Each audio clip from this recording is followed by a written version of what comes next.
So another week, another episode of Skeleton Crew, episode 4.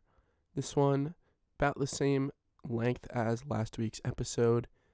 Still think it's a bit short especially because, it looks like 40 minutes when you click on it. There's about 2 or 3 minutes of opening stuff. Like there's ads now for other shows on the episodes, and then like the episode ends with about 6 minutes of credits still left at the end every time. So it's about like a 30-minute episode or so. Still a bit short. It feels like the last episode and this episode could have been one single episode, just in the amount of story that's covered. But, I mean, I get it. This is what they do now. At least it doesn't feel like complete filler, which makes it alright. Like, at least we're getting something, even if it is pretty short. This episode was similar to the last one, where it's like, okay, we're just getting the next piece of information that we need. I did think that they were going to go to At-Aten, but it makes sense that they don't go right there. They actually go to a planet called At-Akron, which seems to be the same as At-Aten, just maybe 100 years or however many years later on the timeline. And what I mean by that is not that it's time travel or anything, more so that, in the past, this planet was pretty much exactly the same as At-Aten, and now it has been revolted by the people. So do we think that this was also controlled by droids similar to At-Aten and they revolted against them? Or was it controlled just by different people, but this planet was kind of the same? So we don't know that yet. But again, this is stuff that makes me a little bit more interested in it than some of these other shows. Is, there actually is something there where I'm wondering what's the answer here. And one of those questions that I would like answered is, what's going on with these planets? Now, based on the last episode, I thought that each of these planets would be unique. Maybe that's just me reading into it. I kind of felt like that's what they were going for, is that, each of these planets is special for a different reason. That does not seem to be the case. It seems like it's all pretty uniform. They all have some variation of the name At A something. It all starts with like an A, it seems like. So were all of these jewels of the Republic, were they all some sort of like communistic experiment where they were just trying to, like, could it have something to do with Palpatine, trying to determine like the best form of control over the people? Who the hell knows?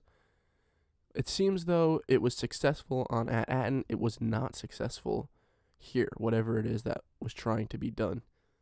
So on this planet, seems the people have revolted. They've destroyed the planet, and now it's sort of post-apocalyptic. And we're introduced to these two factions that now war each other on the planet. Not too important, like we're not getting too deep into it. It's pretty surface level stuff. Both of them seem like pretty bad people because they use child soldiers, and they try to recruit child soldiers and try to recruit our characters. But this does introduce a new character who is one of the child soldiers, and the actress is very good. I kind of had myself wishing like that this was the person who played Fern, because not to say anything bad about the actress who plays Fern, but this, being compared with this actress here, both child actors, it's just kind of night and day. Now I know that she's supposed to be a bit older, and she is a bit older, but just a little bit better. That was a good character. That was a really good performance from her. But I would say all of the kids seem to be kind of settling into their roles a little bit now. I believe it's probably the halfway point of the show. They seem to be feeling a little bit more comfortable, and the characters are starting to go through their arcs, which have been pretty good. This episode, we see Fern having sort of doubts, sort of realizing maybe she doesn't know everything, maybe she doesn't always have the best or the right way to do something. We see Wim kind of maybe stopping, thinking that this is just some sort of big game, maybe maturing a little bit or realizing like this has to be taken seriously, because so far he's just been fooling around. And then Neil is the hero of the episode. There's a bit of an arc about him finding his courage, finding his bravery, and I thought that was all very well done. It was very good to watch. And finally, Ja Nahnawood, the one adult. He's a fine character. I do see myself getting a little bit pulled out of it because it's a little bit unbelievable of like, okay, why is he just listening to these kids? It like for real, like he kind of just does what they tell him to do. Maybe the dude really has nothing better going on, so that's why. But yeah, I mean that's a minor gripe. But again, I'm still hooked on the show. Still looking to find out. It seems like they may finally start to get some answers of what the hell's going on in the next episode.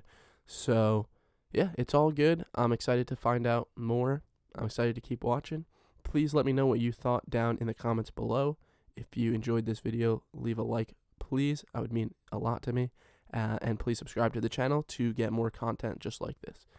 Thank you again for watching, and I will catch you in the next one.